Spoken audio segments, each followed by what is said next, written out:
Easter was just 1 week ago, but in that time, the flowers have faded, the alleluias have quieted down, and maybe, if you're honest, a small voice in the back of your head is asking, so what difference does any of this actually make?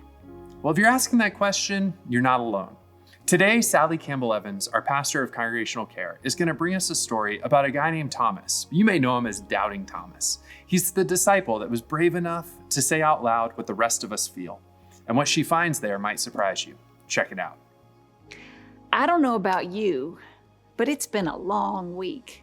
And it feels longer than 1 week ago that more than 2,300 of us gathered in person and some 300 online to celebrate the resurrection of Jesus. A week ago, this church was full of music and flowers and hallelujahs and joy. And now, now the lilies are fading. The new week has begun, and some of us may already be wondering, what difference did Easter actually make?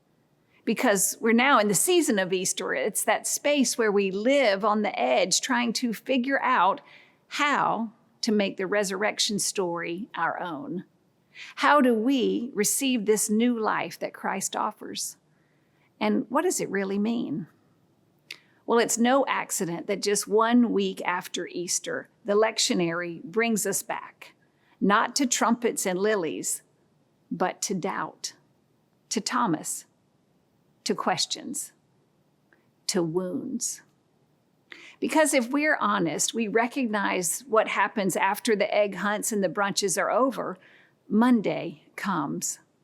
Monday comes and we return to carpools and commutes, to deadlines and dishes, to griefs and anxieties. The extraordinary slips quietly back into the ordinary. And somewhere in that return, somewhere, faith, it can feel harder. And that is where Thomas meets us. One of my favorite novels is John Irving's A Prayer for Owen Meany, and in it there is a powerful scene about belief. Owen points to a statue in the dark. Everything is pitch black dark, and he asks his friend if he knows that the statue is still there, even though he can't see it. Of course, his friend insists, and Owen replies, "That's how I feel about God. I can't see him, but I absolutely know he's there." Well, it's a beautiful statement of faith, but let's be honest, not all of us live there all the time. Some of us are Thomas. So let's move into that locked room in the Gospel of John. Remember, it was Easter evening. After the public execution of Jesus, the disciples are hiding behind locked doors. They're afraid. Their world has collapsed. Jesus is dead. And then, suddenly, he's there. There's no knocking, no warning, just his presence. And his first words are not judgment or disappointment, they're peace. Peace be with you. Peace for your grief. Peace for your fear. Peace for your confusion. Jesus breathes on the disciples and he sends them. He calls them out of hiding and back into life. But Thomas is not there. Now, we don't know where he is. Maybe he needed some air. Maybe the grief was just too heavy. Maybe he just couldn't sit in that locked room anymore. And when he comes back, the other disciples are ecstatic. "We have seen the Lord." But Thomas says what many of us might say. "Unless I see, unless I touch, I will not believe." So let's be clear about something this morning. Thomas is not weak. Thomas is honest. He has seen violence. He has seen death. He has lost someone he loved, and he refuses to pretend. In a world where we are often expected to project certainty online, at work, even in church, that kind of honesty really takes courage. So I'd say that Thomas might be the most courageous disciple in the room because he tells the truth about his doubt. And here's the good news. Jesus does not reject him for it. 8 days later, Jesus comes back for Thomas. Jesus walks right through those locked doors again, through fear, through grief, through doubt, and he stands before him and he says, "Peace be with you." And then he says, "Touch my wounds." I once asked some church members if they ever struggled with doubt, and to my surprise, a few of them said, "No, I never really struggled with doubt." But others said, "Yes, I doubt all the time. Like, I doubt they're really going to be finished with the road work on I-4 before Christmas." But others say, "Yes, I struggle with doubt deeply. And I often find myself saying, 'Lord, I believe. Help my unbelief.'" For many of us, there are times when our faith is tested almost to the breaking point. And it is often there that Jesus appears and says, "Peace be with you." I know that because I've been there myself. For me, it was the fall of 1983, during my first semester of seminary. I had just returned from spending a summer in South Africa when apartheid was still firmly in place. It was an incredible and painful experience, and I saw firsthand the blatant inhumanity of racism, how people were treated as less than human simply because of the color of their skin. And I could not reconcile that with the God I believed in. So my first semester of seminary, let's just say, I started seminary somewhat angry and confused, and I questioned everything. I could care less about parsing another Greek verb or explaining yet again my call to ministry. It made no sense. My friends in South Africa were suffering, and I didn't understand how God could allow it. So around October, I hit a breaking point. I remember sitting in class and thinking, do I even believe this? And how can I tell others about faith if I don't know what I believe myself? I doubted everything.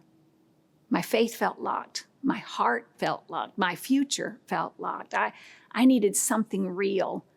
I wanted something tangible. And then Christ appeared, not in a vision, but in a person.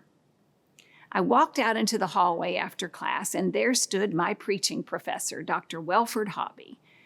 And he happened to simply say to me as I was passing, "How are you doing?" And with that, I burst into tears in front of everyone in the hall and all my peers, my professor, in front of God. I mean, Christ was standing right there in front of me, and Christ said, "You're not doing so well, are you? Why don't you come into my office for a bit?" Well, within minutes, I was pouring out all of my questions, my struggles, my fears to Dr. Hobby. I mean, you could see them spilling out across his desk. And as I broke down, he didn't try to fix me. He didn't silence my questions. He just listened. And over time, he helped me see something that I never understood before. He helped me see that doubt is not something to hide or to be ashamed of, but it is something to enter into, to wrestle with, because doubt is not the opposite of faith. It is part of it. That's right. Faith is not certainty. It's a relationship. It's what happens when we bring our questions into the presence of God instead of running from them. Over time, I began to rebuild my faith, and I realized something important. Christ kept appearing to me through that professor, yes, through the community I was in, through people who stayed with me when I was struggling. And you know what? Thomas stayed too. Even in his doubt, he stayed in that community, and that really matters, because in a time when it is easy to withdraw, when we can avoid people altogether, Thomas reminds us, don't disappear, stay. Stay in the community, because it is often there in community that Christ appears. In our shared prayers, in our borrowed faith, in someone else's steady presence when ours is shaking. And when Thomas finally sees Jesus, when he touches those wounds, he doesn't say, okay, now I get it. No, he says, my Lord and my God.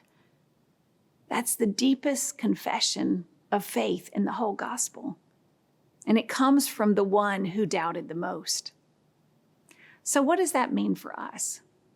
I think it means your questions are welcome here. It means your doubts are not a problem to fix, but a place where God can meet you.